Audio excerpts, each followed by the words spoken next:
ఆయన్ను రిమైండ్ చేసేటటువంటి అవకాశాలు కూడా చాలా స్పష్టంగా కనిపిస్తున్నాయి. ఒకసారి విజువల్స్ లో చూడొచ్చు. బాల్క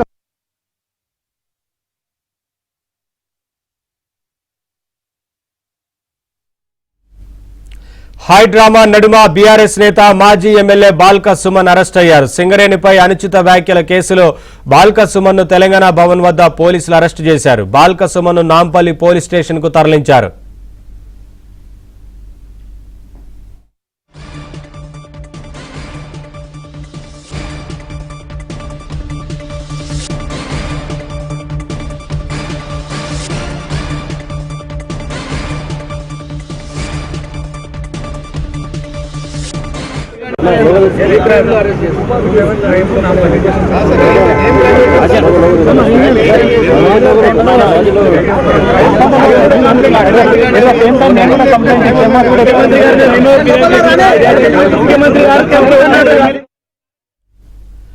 హై డ్రామా నడుమ బీఆర్ఎస్ నేత మాజీ ఎమ్మెల్యే బాల్క సుమన్ అరెస్ట్ అయ్యారు. సింగరేణిపై అనుచిత వ్యాఖ్యల కేసులో బాల్క సుమన్ ను తెలంగాణ భవన్ వద్ద పోలీసులు అరెస్టు చేశారు. బాల్క సుమన్ ను నాంపల్లి పోలీస్ స్టేషన్ కు తరలించారు.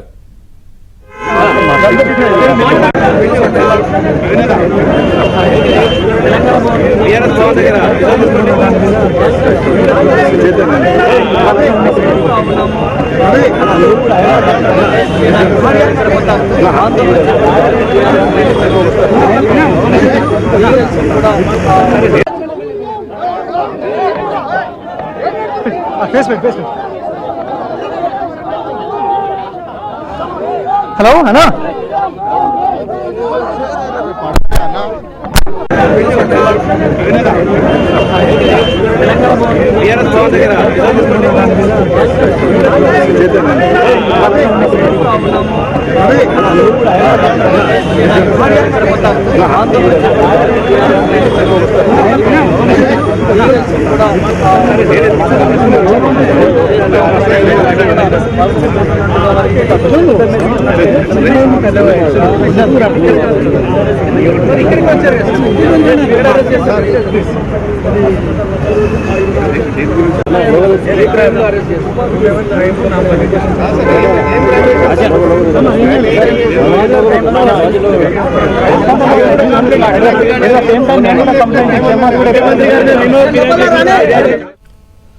తెలంగాణ భవన్ వద్ద బాల్క సుమన్ ను పోలీసులు అరెస్టు చేశారు. నాంపల్లి పిఎస్ కు తరలిస్తున్నారు. అక్కడి నుంచి అప్డేట్స్ మా కరెస్పాండెంట్ శశి లైవ్ ద్వారా అందిస్తారు. శశి, బాల్క సుమన్ ను నాంపల్లి పిఎస్ కు తరలించినట్లు తెలుస్తా ఉంది కదా, ఏంటి అప్డేట్స్? ఉదయం నుంచి బీఆర్ఎస్ భవన్ దగ్గర నెలకొన్నటువంటి ఉద్రిక్తతను తెరదించుతూ ఎట్టకేలకు బాల్క సుమన్ ను నాంపల్లి పోలీసులు అరెస్ట్ చేశారు. బీఆర్ఎస్ భవన్ వద్ద ఆయన్ను అరెస్ట్ చేసి ఆ తర్వాత నాంపల్లి పోలీస్ స్టేషన్కు తీసుకుని వచ్చారు. ప్రస్తుతం నాంపల్లి పోలీస్ స్టేషన్లో బాల్క సుమన్ కి సంబంధించినటువంటి విచారణ కొనసాగుతుంది. ఆయన్ను పోలీస్ స్టేషన్లోనే 2వ ఫ్లోర్లో ఉంచి ప్రస్తుతం ఈ కేసుకు సంబంధించినటువంటి ఐఓ ఎవరున్నారో ఐఓతో పాటు ఏసీపీ, ఆ తర్వాత ఇన్స్పెక్టర్ బాల్క సుమన్ ను విచారిస్తున్నటువంటి సందర్భం కూడా ఉంది. ఆయనకు సంబంధించినటువంటి స్టేట్మెంట్ రికార్డ్ చేసిన తర్వాత అనంతరం ఇవాళ సాయంత్రం న్యాయమూర్తి ముందు ఆయన్ను ప్రొడ్యూస్ చేయబోతూ ఉన్నారు. అనంతరం న్యాయమూర్తి ఆయనకు రిమాండ్ విధిస్తే ఆయన చంచల్గూడ జైలుకి కానీ చెర్లపల్లి జైలుకి కానీ తరలించేటటువంటి అవకాశాలు ఉన్నాయి. మరోవైపు బాల్క సుమన్కి సంబంధించినటువంటి న్యాయవాదులు సైతం ఇప్పటికే సిద్ధంగా ఉన్నారు. ఒకవేళ ఆయనకు సంబంధించినటువంటి బెయిల్ పిటిషన్ అప్పటికప్పుడు మూవ్ చేసి బెయిల్ కోరితే మాత్రం, ఆ తర్వాత జడ్జి రిమాండ్ రిజెక్ట్ చేస్తే మాత్రం ఆయన బయటకు వచ్చేటటువంటి అవకాశాలు ఉంటాయి. సో మొత్తానికి ఏం జరుగుతుందా అనేటటువంటి ఒక ఉత్కంఠ నెలకొని ఉంది. సాయంత్రం వరకు కూడా ఒక క్లారిటీ వచ్చేటటువంటి అవకాశం అయితే స్పష్టంగా కనిపిస్తోంది. ప్రధానంగా సింగరేణికి సంబంధించినటువంటి వివాదాస్పద వ్యాఖ్యల నేపథ్యంలోనే ఆయన మీద కేసు ఫైల్ అయింది. ప్రధానంగా సింగరేణికి సంబంధించినటువంటి ఒక ఉద్యోగి ఇచ్చినటువంటి ఫిర్యాదు ఆధారంగా నాంపల్లి పోలీసులు బాల్క సుమన్ మీద కేసు నమోదు చేశారు. ప్రధానంగా సింగరేణికి సంబంధించినటువంటి ఆస్తులను ధ్వంసం చేయాలి, మరి ప్రభుత్వ ఆస్తులను ధ్వంసం చేయాలి, రైల్వే పట్టాలను తగలబెట్టాలి, ఇలాంటి వివాదాస్పద వ్యాఖ్యలు ఆయన చేసినటువంటి సందర్భంలో ఇవన్నీ కూడా అభ్యంతరకరంగా ఉన్నాయి అంటూ సింగరేణికి సంబంధించినటువంటి ఎంప్లాయీ ఒకరు నాంపల్లి పోలీసులకు ఫిర్యాదు చేయడంతో నాంపల్లి పోలీసులు ఎఫ్ఐఆర్ నమోదు చేశారు. 26వ తేదీన నాంపల్లి పోలీసులకు ఫిర్యాదు అందితే మరుసటి రోజే నాంపల్లి పోలీసులు ఇదే ఇదే అంశం మీద ఎఫ్ఐఆర్ నమోదు చేశారు.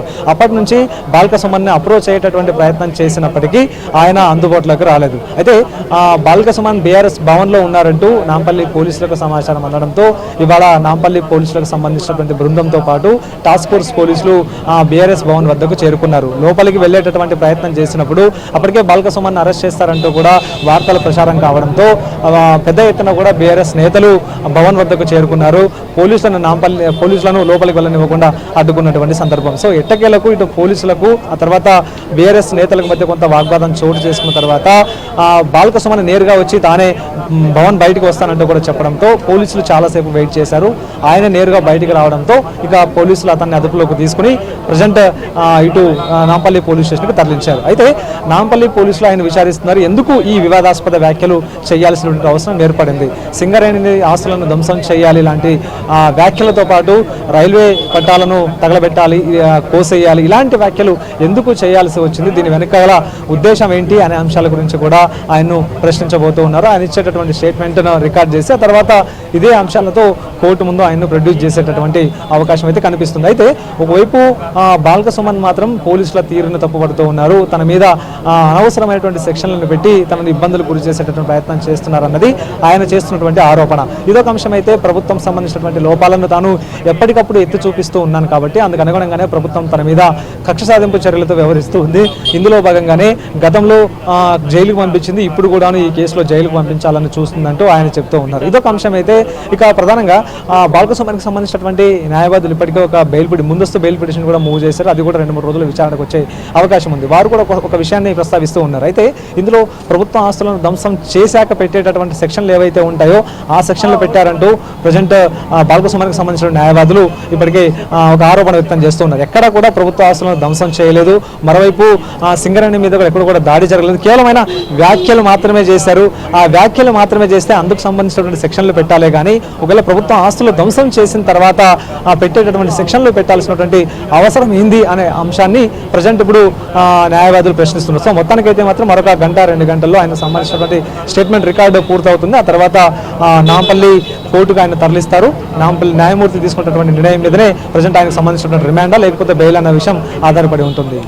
Naveen, thank you Shashi, thanks for the updates.